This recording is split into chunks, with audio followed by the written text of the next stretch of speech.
मैं प्रशांत सरैया, सामाजिक व्यापारी नेता। हमारा राजस्थान समाज है जो कि राजस्थान के लोगों द्वारा ही बनाया गया है और समय समय पर कुछ ना कुछ एक्टिविटी करते रहते हैं। अब कोविड महामारी में जगह जगह हमने निःशुल्क क्या कहते हैं खाना वितरण का प्रोग्राम किया है। जितने भी कोविड के पेशेंट हैं आइसोलेटेड घर पे, उनको सब हम लोग वितरण कर रहे हैं, घर पे ही भोजन भिजवा रहे हैं। दूसरा प्रोग्राम हम लोग ये आयोजन कर रहे हैं निःशुल्क कोविड के टेस्टिंग का और वैक्सीनेशन का। जहाँ ज़रूरत होती है वहाँ टेस्टिंग प्रॉपर लोगों की हो, ज़्यादा से ज़्यादा टेस्टिंग हो। इससे हमको शासन से पूरी मदद मिल रही है, पूरी टीम उनकी आ रही है। जैसे हम कहते हैं बेचारे तुरंत भेज देते हैं आदमी। तो बहुत अच्छा काम हो रहा है, जगह जगह टेस्टिंग हो रही है और वैक्सीनेशन हो रहा है। और आज राजनगर आज का आयोजन क्लासिक रेजिडेंसी राजनगर एक्सटेंशन में किया गया है। पूरे राजनगर एक्सटेंशन को जहाँ तक हम भेज सकते हैं पूरी खबर भेज दी है कि कोई भी आए टेस्ट करवाए। निःशुल्क हम लोग N95 मास्क रेजिडेंट्स को दे रहे हैं और जितने स्टाफ है उन सबको 3 प्लाई का fine quality mask free of cost, सब कुछ फ्री ऑफ कॉस्ट है समाज की तरफ से। मैं doctor UC Sharma classic residency का वाइस प्रेसिडेंट भी हूँ। और जैसे कोविड महामारी अप्रैल में बहुत पीक टाइम पे थी, तो मैंने ये देखा जहाँ हाहाकार मचा हुआ था, वहाँ जैसे ही फ़ोन आते सोसाइटी से या बाहर से, तो हमारे उमेश गर्ग जी हैं, मैं उमेश गर्ग जी को फ़ोन करता, क्योंकि मेरे को भी क्या 10 तारीख को कोविड हो गया था, तो मैं अंदर था। लेकिन अंदर से मैं फ़ोन से ही इतना इनके कांटेक्ट में था, सरैया जी के में, इनके में और पांडे जी के में। जो DM पांडे जी उनको मैं मैसेज भी डाल रहा था कि सर ये परेशानी हो रही है, आप एक बेड ये अलॉटमेंट करा दीजिए, आप ये करा दीजिए।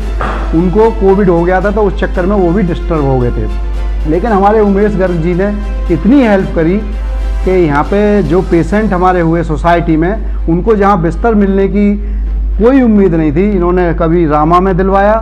सरदार जी हैं, 2 फैमिली, बहुत ज़्यादा हालत ख़राब हो गई थी उनकी, बहुत ही हमारी क्षति हुई है हमारी सोसाइटी में, क्योंकि पर डे हमारा जो ग्रुप है उस पर 1-2 रोज़ सरैया जी ख़त्म हो रहे थे। ऐसे हालात हो गए थे कि हमको पता नहीं चल रहा था, पड़े पड़े वहाँ इतने परेशान थे क्योंकि अब निकल भी नहीं सकते थे। लेकिन हमारे उमेश गर्ग जी ने इतनी हेल्प करी कि मैं उनका सदा आभारी रहूँगा। प्रथम मैं प्रभु का बहुत आभार व्यक्त करना चाहता हूँ कि प्रभु ने इतनी शक्ति हम सबको दी। जब भी किसी समय फ़ोन आया, पता नहीं कहाँ से कौन सी शक्ति हमारा साथ दे रही थी, हमें नहीं मालूम। रात के 12 बजे फ़ोन आया हो, रात के 1 बजे फ़ोन आया हो, रात के 2 बजे फ़ोन आया हो, हमने अगर नहीं उठा पाए तो हमने रिटर्न फ़ोन किया। जैसा भी हमारे बड़े भाई आदरणीय डॉक्टर UC शर्मा जी ने बताया करौनी के बारे में, सरदार जी के बारे में, यह जो सरदार जी घटना थी वास्तव में ये ऐतिहासिक है, अविस्मरणीय है। क्यों? रात को 12:30 बजे उनकी पत्नी का फ़ोन मेरे फ़ोन पे आया था, जिसको मैं उठा नहीं पाया। उस दिन मुझे खांसी बहुत थी और मैंने एक सिरप लिया था। उस सिरप से मुझे नशा हो गया, अब मुझे नींद आ गई, मुझे पता नहीं चला मेरे फ़ोन का।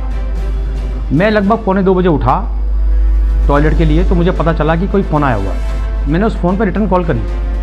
सामने से एक बहन जी रो रही थी, उनका नाम हमारी बाद में पता चला परिचय में, हमारी I ब्लॉक में 905 नंबर में एक सरदार जी हमारे मित्र हैं बेचारे, उनकी पत्नी थी।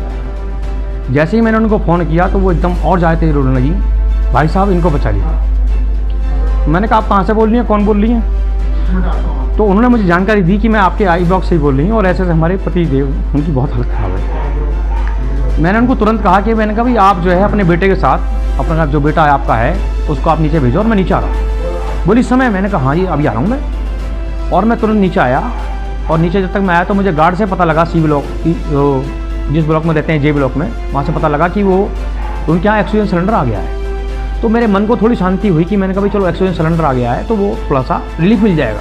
लेकिन वो सिलेंडर उनको फिट करना नहीं आया, उससे उनको ऑक्सीजन नहीं दी गई। वो काफ़ी प्रयास करते रहे लेकिन वो प्रयास असफल हो गया क्योंकि उनको सिस्टम पता नहीं था, सरदार जी को ऑक्सीजन नहीं मिला। तब तक मैंने फिर फ़ोन किया तो मैंने कहा बहन जी आप उनका ऑक्सीजन लेवल क्या चल रहा है? उन्होंने मुझे कहा 72 है। मैंने कहा मैं अभी रामा हॉस्पिटल जा रहा हूँ और वहाँ अपने एक परिचित है, मैं पता करता हूँ कि अगर वहाँ कोई बेड है तो अभी व्यवस्था कराते हैं। बोली साहब मेरी बेटी भी 8 दिन से कोविड में है साक्षी और उसकी भी हालत बहुत ख़राब है, दोनों बाप बेटे इसमें हैं। तो हमने छोटा सा प्रयास किया। मैं विशेष रूप से धन्यवाद करना चाहता हूँ तहसीलदार साहब का, गाजियाबाद के तहसीलदार साहब ने इतनी मदद उस प्रोग्राम उसमें करी, उस कांड में करी है हमारी, इतनी हेल्प करी है कि मैं उनका धन्यवाद शब्दों में व्यक्त नहीं कर सकता। अगर आज वो परिवार, आज हमारे सरदार जी, हमारी बेटी साक्षी अगर आज जीवित है तो उसका पूरा श्रेय उन तहसीलदार साहब गाजियाबाद सदर को है जिन्होंने उनको एडमिट कराया। सरकारी साहब उन्होंने एम्बुलेंस भेजी और उनको कई बार कई डॉक्टर को उन्होंने डांटा भी, जब पेशेंट ख़त्म हो जाएगा क्या तब आप बंद करेंगे, इस स्तर तक वो गए। उन्होंने कोई चिंता नहीं करी और हमारे को पूरी हेल्प करी। बहुत बहुत धन्यवाद मैं करना चाहता हूँ। इसी प्रकार के कई केस मेरे जीवन में आए हैं, इस दौरान आए हैं। अनेक लोगों की मदद करने का प्रभु ने हमें शक्ति दी। हमें नहीं मालूम कौन सी अदृश्य शक्ति हमारी मदद कर रही थी। हम जिसको जो सहयोग कर रहे थे वो सहयोग मिल रहा था।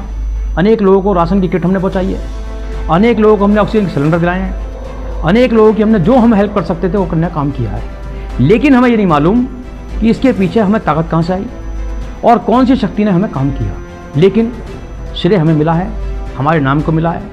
इसके लिए मैं प्रभु का बारंबार धन्यवाद करता हूँ। प्रभु ही ने ही ये सब काम करने की शक्ति दी।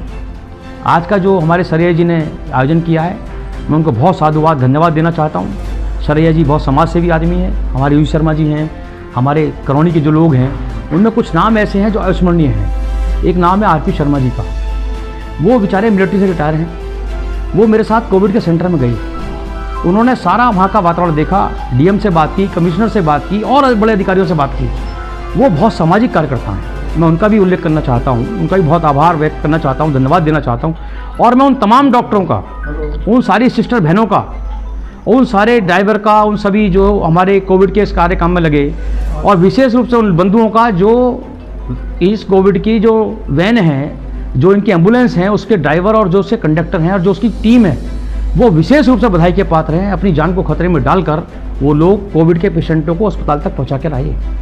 बहुत बड़ा काम उन लोगों ने किया है, इसलिए उनका भी बहुत आभार व्यक्त करना चाहता हूँ। प्रभु से प्रार्थना करना चाहता हूँ, जितने भी लोग कोरोना योद्धा इस सारे कार्यक्रम में आए हैं, जिन्होंने जरा सा भी योगदान किसी की जीवन बचाने में किया है, प्रभु उनको लंबी आयु दे, उनको निरोगी रखे, ऐसा मेरा कहना है।